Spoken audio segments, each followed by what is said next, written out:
dinner will also be more expensive.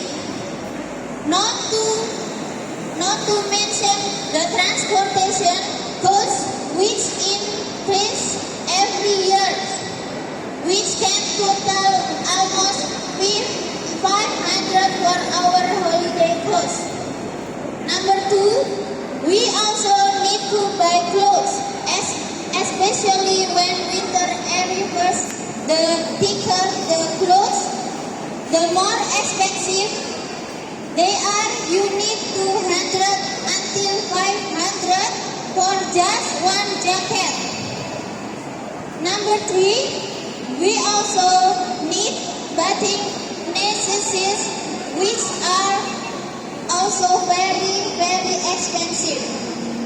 Number 4, sending fees for school children and families in Indonesia every month is more than 2,000.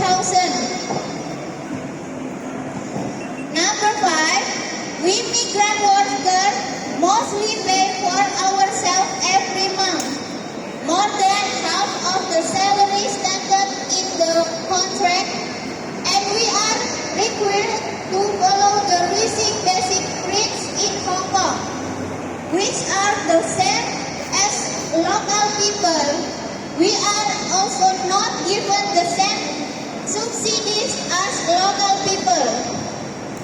Number 6, many friends are vulnerable to being caught in debt faced with lawsuit, bank, and their friends. And number 7, there are also those who are often live on holiday, but their employer are not given food money or are even to take time off with their employer